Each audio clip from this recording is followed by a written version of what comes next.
Godavari global university Rajahmundry engineering, agriculture, pharmacy, health sciences degree కోర్సులకు అడ్మిషన్లు జరుగుతున్నవి. అమరావతిలో ప్రభుత్వ భవనాలకు సంబంధించినటువంటి పనులు చకచకా సాగుతున్నాయి. పెండింగ్ లో ఉన్న టెండర్లన్నీ క్లియర్ చేసే పనిలో ప్రభుత్వం నిమగ్నమైంది. ఇక ప్రైవేట్ సంస్థలకి, వివిధ సేవా సంస్థలకు కేటాయించిన భూముల పరిస్థితి ఏంటి? దీనికి సమాధానం చెప్పేందుకే నందమూరి బాలకృష్ణ అమరావతిలో అడుగు పెడుతున్నారు. 13వ తేదీన క్యాన్సర్ ఆసుపత్రి, బసవతారకం క్యాన్సర్ ఆసుపత్రికి భూమి పూజ కార్యక్రమం ముహూర్తంగా నిర్ణయించారు. దీనికి చకచకా ఏర్పాట్లు జరుగుతున్నాయి. దానికి సంబంధించినటువంటి ఇన్విటేషన్ కూడా వచ్చింది. 13వ తేదీన ఆల్రెడీ 4 రోజుల క్రిందట బాలకృష్ణ ఈ ప్రాంతాన్ని సందర్శించారు. బసవతారకం క్యాన్సర్ ఆసుపత్రికి సంబంధించి 13వ తేదీన జరగబోయేటువంటి భూమి పూజ ఇన్విటేషన్ కార్యక్రమం ఇది.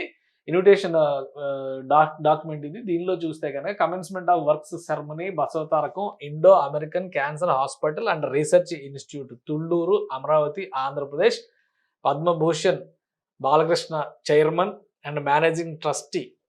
ఈ ఇన్స్టిట్యూట్కి ఆయనే పెద్ద దిక్కుగా ఉన్నారు. సో డిస్టింగ్విష్డ్ గెస్ట్ల లిస్ట్లో కేంద్ర మంత్రి డాక్టర్ పెమ్మసాని చంద్రశేఖర్ వస్తున్నారు. ఆయన కేంద్ర ఆరోగ్య శాఖ మంత్రి కూడా, ప్రస్తుతం పంచాయతీరాజ్ శాఖ సహాయ మంత్రి, అలానే కేంద్ర ఆరోగ్య శాఖ సహాయ మంత్రిగా కూడా ఉన్నారు. ప్రస్తుత ఆంధ్రప్రదేశ్ మంత్రి నారాయణ, ఆంధ్రప్రదేశ్ రాష్ట్ర ఆరోగ్య శాఖ మంత్రి సత్యకుమార్ యాదవ్, అలానే లోకల్ ఎమ్మెల్యే తెనాలి శ్రావణ్ కుమార్ గారు. ఇంకోవైపు చూస్తే కనుక చైర్పర్సన్ మాదిగ వెల్ఫేర్ కార్పొరేషన్, అంటే ఈమె మాజీ మంత్రి, డాక్టర్, మాజీ ఎమ్మెల్యే తుళ్ళూరు, అలానే డాక్టర్ కూడా ఉండవల్లి శ్రీదేవి గారు కూడా అటెండ్ అవుతున్నారు. సో వెన్యూ ఉదయం 10 గంటల 18 నిమిషాలు ముహూర్తంగా నిర్ణయించారు. ఈ సైట్కి సంబంధించి సర్వే నంబర్ 370, 371 అమరావతిలో కేటాయించినటువంటిది.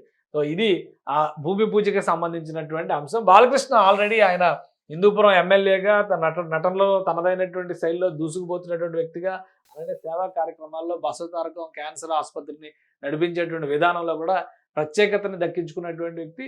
సో ఒక ఇనిషియేషన్ తీసుకున్నారు. ఇది ఒక 3 ఫేజులుగా డెవలప్ చేసేటువంటి ప్రాజెక్ట్ అవుతుంది. ఆల్రెడీ 15 ఎకరాల భూములు ఎప్పుడో కేటాయించారు. అదనపుగా 10 ఎకరాల భూములు కూడా అడిగారు. అది కూడా ప్రాసెస్లో ఉందని చెప్పారు. సో మొదటి బ్లాక్ నిర్మాణానికి సంబంధించినటువంటి భూమి పూజ పనులు జరుగుతాయి. ఇది క్యాన్సర్ ఆసుపత్రి. ఇది 1000 పడకల ఆసుపత్రి నిర్మించాలనేది లక్ష్యం.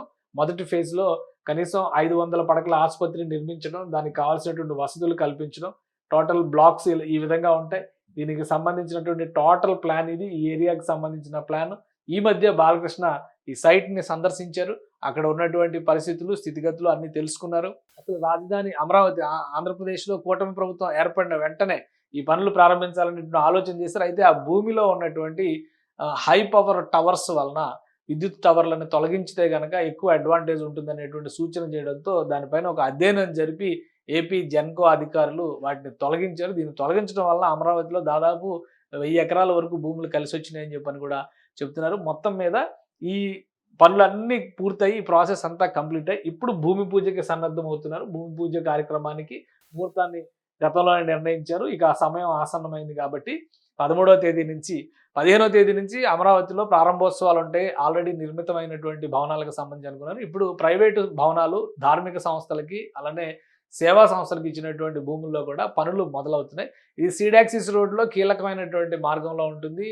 రాకపోకలకి సంబంధించి పేషెంట్స్కి చాలా అనుకూలమైనటువంటి ప్రదేశం అని కూడా చెప్తున్నారు. మొత్తంగా టార్గెట్ 24 నెలల్లో నిర్మించాలి ఈ భవనం అనుకున్నారు. 18 నెలలు టార్గెట్ పెట్టారు. 24 నెలల్లో కంప్లీట్ చేయాలనేది మొత్తం కలిపి.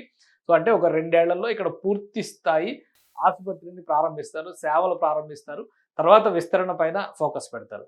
సో 13వ తేదీ అమరావతికి ఒక బిగ్గెస్ట్ డే అవుతుంది ఇండో అమెరికన్ క్యాన్సర్ ఆసుపత్రికి సంబంధించినటువంటి భూమి పూజ కార్యక్రమంతో. సుమన్ టీవీలో మీ పర్సనల్ అండ్ బిజినెస్ ప్రమోషన్స్ కోసం కింది నెంబర్కి కాంటాక్ట్ చేయండి.